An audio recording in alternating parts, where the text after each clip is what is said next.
Thanks for joining us for another episode of Boom and Bust. I'm your host, Tony Clement. I'm here at the News Forum, where all voices matter. As the confrontation over Ukraine reaches a critical moment, the means by which democracies defend against Russian state malevolence is part of the issue. Here to discuss is John Hardie. He is the research manager and analyst at the Foundation for Defense of Democracies in Washington, D.C. Welcome to the program. Thanks for having me. I guess the first question is, can you give us a bit of a background on how Russia operates in illicit finance? Sure. So, obviously the United States and its European allies and other countries around the world have placed various sanctions on Russia, covering things like financing for offshore energy, down to designations on specific oligarchs or sort of illicit financial facilitators. So Russia, of course, does not want to abide by these sanctions. These sanctions restrict Russia's whether it's financing or support for rogue regimes like the Assad regime in Syria. So they devise various illicit financial schemes, workarounds to try to violate them. The Russians also, for example, in the defense sector, have set up basically sacrificial lambs that can absorb the sanctions blow from the West while preserving other more important financial institutions from vulnerability to sanctions. So is this something that uses third-party individuals and organizations as well as third-party countries as examples?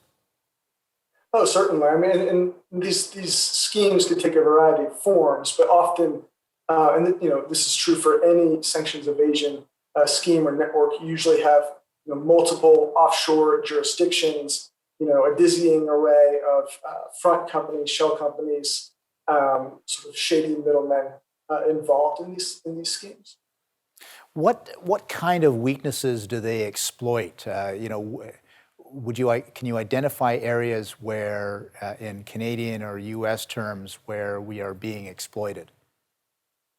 Right. So a big area is just transparency. We need to be able to see.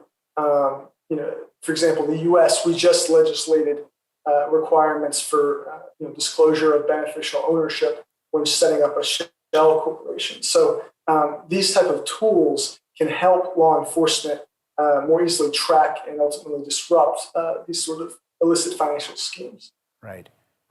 So, and would you say that these kinds of workarounds are increasing, or they've always been at this since the KGB times, let's say? Yeah. So Russia does have a long history of using these sort of schemes. Back to the Soviet era when they funnel oil proceeds to various nefarious activities in Europe and elsewhere, whether supporting allied governments or illicit procurement of Western technology, and that legacy and tradition really carried on into modern day Russia.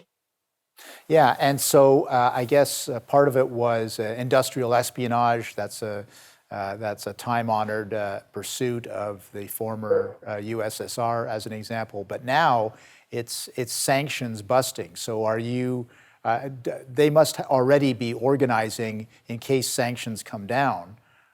They must be organizing themselves for what is about to occur if they decide to have that incursion into Ukraine. No doubt about it. But to be clear, sanctions busting can help with things like, for example, there might be an oligarch who would be on the new sanctions list.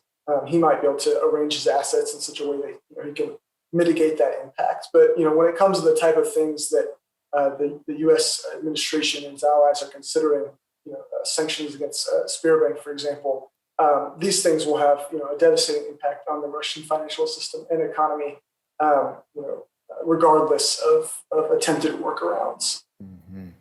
We're having a discussion with John Hardie. He is a research manager and analyst at the Foundation for Defense of Democracies in Washington, D.C., discussing sort of illicit financing and behavior by the Russian state and Russian actors in the wake of the possible invasion of Ukraine. We'll be back after this message.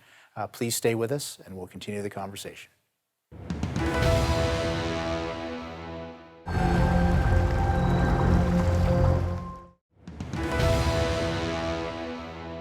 Welcome back to Boom and Bust, here with John Hardie at the Foundation for Defense of Democracies in Washington, D.C.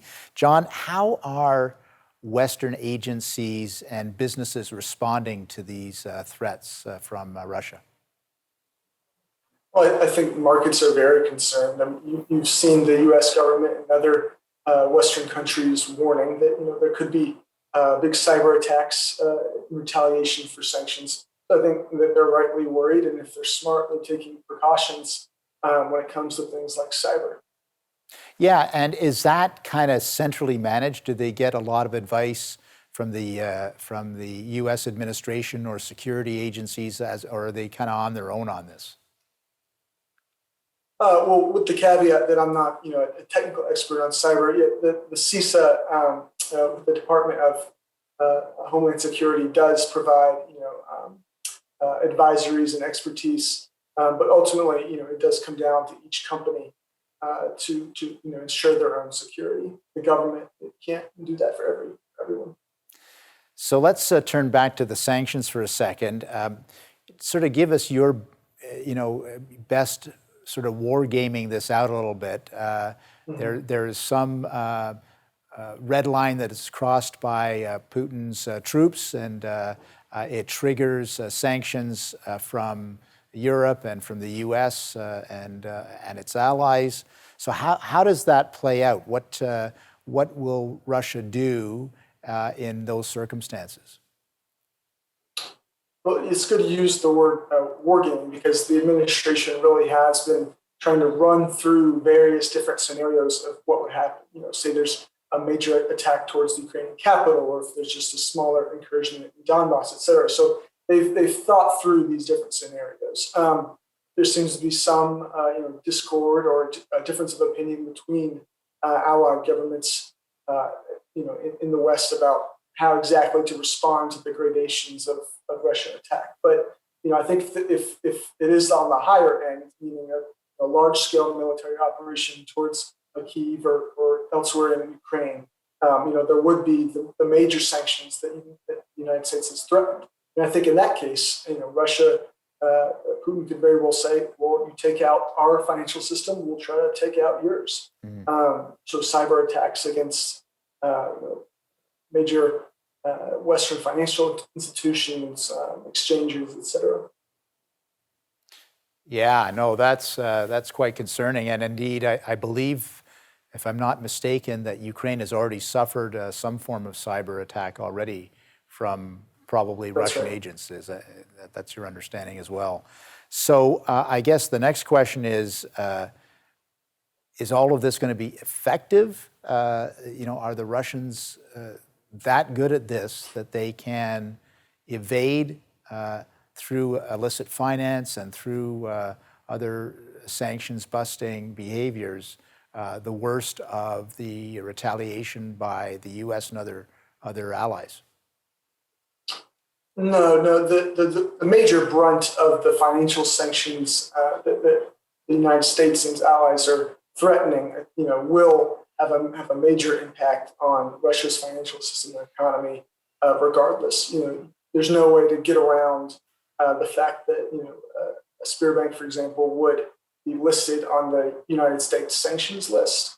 That's going to discourage. That's going to deter almost all other financial institutions from transacting with spear banks. So, like I mentioned earlier, sanctions evasion, that can help out an oligarch, or can help you kind of funnel money where you need to go, to say, to the Assad regime, but it's not going to get Spearbank off the SDN list. Gotcha. So, and are the Russians kind of relying on actors, non-Russian actors in the United States, for example, who are going to be willing participants and partners in some of their activity? Well, it's possible that they can use shell corporations, set up in Delaware, for example. Hopefully, we're making that a little bit harder with our recent legislation and the efforts of the Treasury Department and others within the U.S. government. We have in the past seen we try to use shell companies to funnel money to various organizations in the United States to kind of move the dial on certain issues important to the Kremlin. But ultimately, I don't think those efforts would have a major impact on, for example, the Biden administration's decision-making on sanctions or other key issues. We're going to return with our guest after these messages. Please stay with us.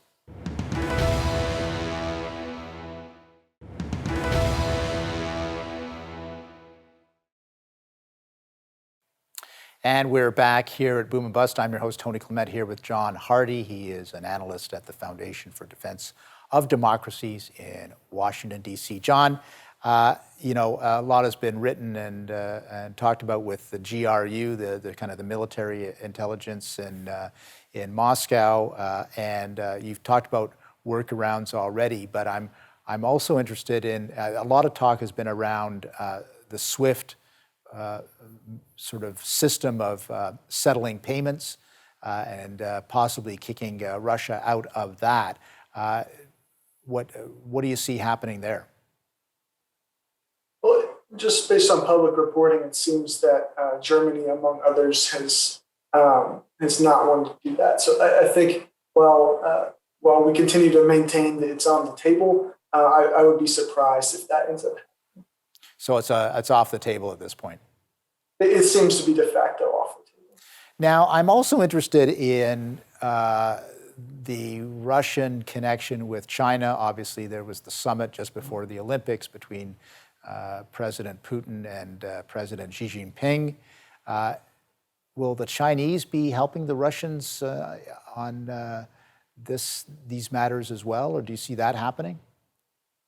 Yeah, so I think if the sanctions do come down, Russia will certainly look to China to try to make up some of the lost difference to soften the impact. But ultimately, the Chinese have proven themselves very wary of violating U.S. sanctions and getting themselves in trouble. So I think they probably respect U.S. sanctions better than a lot of European companies even. But so I think China, they're not going to do Russia any favors, give them any freebies. If there is a situation where they can make a return on investment in, say, a Russian energy project without violating sanctions, they'll do that. But I wouldn't expect, and I don't think Putin expects any handouts from Beijing. Yeah, I mean, a lot of the contracts, let's say in natural gas and LNG are long-term contracts, so it's not as if China can just turn on the spigot if Russia is disconnected from the West that way. Is that and for Europe even to find these alternative means of providing LNG and natural gas to heat Europe? It's not as simple as turning one spigot turning off and the other spigot turning on, is it? Yeah, that's right. You might remember, or your listeners might remember that at the Olympics, Putin and Xi announced this new energy deal. But these supplies come from different fields. So there is a Power of Siberia 2 new pipeline under consideration that would take gas from a field that supplies Europe. But the deal just announced in the Power of Siberia 1 actually come from fields that do not supply Europe. So as you rightly point out, it's not always a zero-sum game. Do you have any advice to Canadian security agencies and the Canadian government about these issues? Sure. I think as I would tell Canada, what I would tell the Biden administration and all its transatlantic allies, which is we have a very short window to deter Putin. So unity is absolutely paramount. If Russia is going to invade, it probably will happen within the next couple of weeks. Otherwise, for various reasons, they would start to suffer a lot of costs maintaining their military buildup near Ukraine. So the next couple of weeks will be absolutely critical. So we need to do everything we can to deter Putin by arming Ukraine to the extent possible, displaying unity across the West, locking down final negotiations on whatever sanctions packages we're going to impose, that sort of thing. Do you think that these Western countries have shown that requisite unity so far? I do. Despite differences that sort of leaked out into the press, which I think are inevitable. Overall, I'd say the unity is very good, and it's a long ways from where we were in 2014 when Russia's invasion and annexation of Crimea and subsequent aggression in Donbass really caught the West flat-footed. I think the Biden administration and the other allies have taken really proactive steps and been intentional about sending a message of unity. We're going to continue our discussion with our guest, John Hardie of the Foundation for Defense of Democracies in Washington, D.C. After these messages, please stay with us. We'll be right back.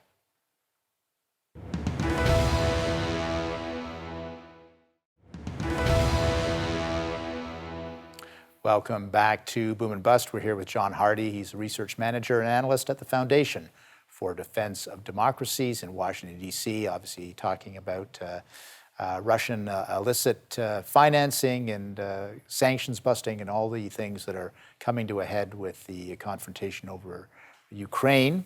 John, let's talk about President Biden and his administration a little bit. Maybe give us a sense of what he's doing and what his strategy is on these things. Right, so toward the Ukraine crisis, the Biden administration has really followed a two-track approach. On the one hand, they're stressing deterrence, so that's threatening the sanctions that we've discussed, providing arms to Ukraine, threatening that if Russia does invade, we would ramp up arms to Ukraine even more. We're reassuring allies by deploying additional U.S. forces to the eastern flank of NATO. And then at the same time, Biden has tried to kind of offer diplomacy. So it's engaging with Russia on issues such as arms control, for example, a follow-on agreement to the now defunct INF treaty. So it's really a two-pronged sort of dual-track approach. Yeah, and I guess I'm wondering in my mind, how do you define success in that situation? Obviously, if Putin does not invade, that's a success. But there's a lot of gray area in there anyway. Can you comment on that? Yeah, well, you're exactly right. As the Ukrainians, I think themselves are very worried about and often have told to the Biden administration and others, they're worried about not only the immediate invasion, but what happens if Russia tries to stretch this out over months or longer. That could really squeeze investment into Ukraine, really hurt Ukraine's economy. So we do need to try to figure out a way to encourage Russia to de-escalate over the medium to long run, although, of course, deterring the immediate invasion is the top priority. I mean, one of President Putin's modus operandi has been to try to divide allies, Western leaders, NATO, and the EU. Do you see that as part of the strategy going forward? If there's no imminent invasion, let's say, that if it does stretch out a little bit, is that something that you expect President Putin to be doing? Oh, absolutely. Like you say, that's really part of the core playbook. The most recent example being the Russian Foreign Ministry has sort of sent these messages to various Western countries, basically asking how they interpret what's known as the principle of indivisible security. Moscow basically says that principle, which is enshrined in various agreements governing transatlantic, Euro-Atlantic security, Moscow says that those agreements say that, in short, Ukraine can't join NATO, et cetera, et cetera. So what Russia's trying to do is solicit these responses from individual countries to try to play their varying tolerances for confrontation with Moscow against each other. The EU and NATO sort of countered that by sending unified joint responses. Russia since that, no, not so fast. We want individual responses. So you really see Right. the emphasis on dividing each ally and trying to pick out the ones like, say, Germany that have a lower appetite for confrontation with Russia. Yeah, we've got about a half a minute left. I'm thinking of the UK. Are they doing better with their diplomacy on this than the EU, or is it just a mixed bag? Right, so the UK has definitely been stronger. We saw the foreign and defense ministers in Moscow recently. They didn't accomplish a whole lot, but they have been tougher. Well, one can hope that this does reach a successful conclusion, but one never knows, especially with Vladimir Putin. I want to thank John Hardie for being with us today. Very interesting insights. Thanks again for joining us. Yeah, thank you. Well, there you have it from John Hardie at the Foundation for Defense of Democracies in Washington, D.C. A lot to consider about the chess game that's going on, not only with troop movements around Ukraine, but also with financial movements and sanctions busting and all the things that Russia is doing to prepare, as well as allies on the other side. Thanks for watching today. I hope that was helpful for you.